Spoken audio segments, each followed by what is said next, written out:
This is The Pirate's Apprentice and Other Short Stuff, Book 2, Fish Story. Captain's Log 5133.9. We've entered the atmosphere of the most likely planet in the system. It appears to be mostly water, and therefore possibilities for colonization are very high. I'll be submitting a full report once we survey further. Our services directorship is quite excited to be involved in such a find. Jake Arvin stumbled out of his little shanty by the lake. It was way too early in the morning for how late it had been the night before, but Jake knew the best time to get a fish was when they were biting, and they were biting. He could see them jumping all over out there. As he hurried to get a line on the water, he nearly impaled his thumb with a hook as he slid the worm on, and was up to his knees in water before he remembered his waders. No way he was going back for him now, though, so he tossed out his line and waited. Captain's Log 5144.8. As we drew closer, the ship's survey crew reported a large number of apparently intelligent life forms. We are going close to a large concentration of these life forms to ascertain their intelligence level. Finding intelligent life would make it more difficult, but not impossible, to colonize this planet. I'll add more to this entry once we have contact, or at least some assessment of their potential. Jake pulled his pants in irritation. His legs kept getting colder by the second, and still nothing but a few bites. He kept cranking in his line and finding the bait gone. Some pretty wily fish out there. But he was wanting a fish for breakfast, and damned some cold water was going to make him back off that idea. He could nearly taste a big chunk of wide-mouthed bass. Captain's Log 5145.3. Skimming the surface of the planet, we seem to have found a sufficient quantity of life forms to make an accurate test report. Jake saw a big fish jump for a fly, and he threw another line out. This time he got a hook set good. He was a fighter, and he was going to have to pull it in carefully. He didn't want to snap his line this close to having breakfast. Captain's Log 5149.7. All systems down. All navigation units out. Engineering is attempting to get a scan of the unknown assailant. We seem to be caught in a tractor beam of some sort, but we can't detect any energy. With the A-Grav unit down, we are being thrown violently about in the ship. Sick bay is full, and we have many dead and wounded throughout. I fear if this doesn't stop soon, we'll reach the hull. Jake chortled to himself as he pulled in a beauty. It had taken at least 15 minutes of careful sawing back and forth on the line to get it pulled in, but in the net it was a perfect specimen.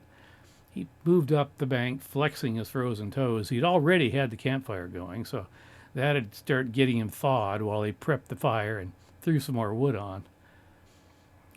Captain's Log, Stardate 5151.7. The physical beating the ship was taking has stopped.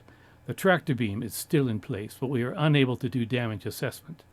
Life support is once again up and operational, and the air is breathable on most of the ship.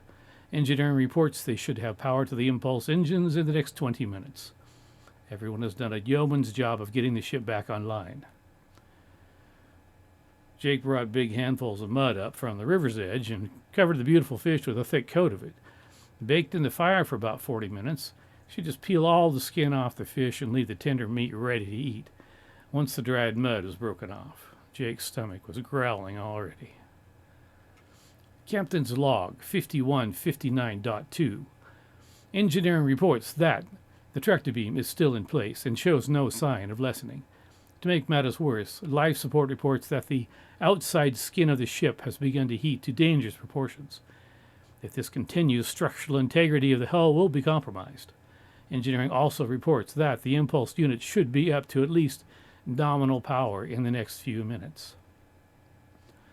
Sitting back, toasting his toes, Jake thought the world didn't get much better than this. The fish had been on the fire for about 15 minutes. He knew he could see the mud baking to a perfect clay crust. He knew from experience, though, that failing to wait would yield inedible fish. So he waited patiently. Captain's Log 5163.4. The hull is within minutes of breaching, and the temperature inside the ship has gone to the point of being nearly unbearable. Some members of the crew on the outside shell of the ship have been disillusioned. We have one last chance, seeing if the impulse engines can be hit, what power we can give them to break free of this tractor beam. I'm giving the orders now. May the gods smile upon us." Jake was smiling into the fire. The fish was nearly ready, and he was starving for that first great taste of bass. The smile wiped off his face, though. When the fish started moving, it almost seemed to be rising, and then it fell back with the hottest part of the fire. Cursing, Jake attempted to pull the fish back with his fingers and screamed as the hot clay seared his fingertips. "Stupid, stupid," he admonished himself. "It'll be fine where it is. Let it go." He sucked his fingers sadly. Captain's log 5166.8. The final push seemed like it was going to break us free, but the tractor beam was too strong and we fell back. Engine failed and irreparable damage to the crystals. To make matters worse, we directed life support power to the engines, and now life support is down. The ship has too many precious secrets for an enemy to be allowed to obtain. I must initiate self-destruct. On my command. Countdown begins. 8, 7. Jake's fingers weren't as fried as they feared.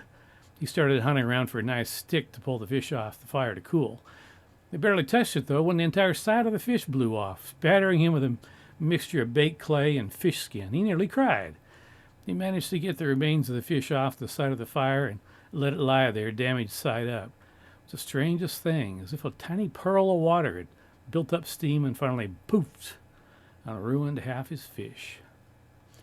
Ever pragmatic, Jake cracked the clay off the other side of the fish and began to eat. Ah, great breakfast.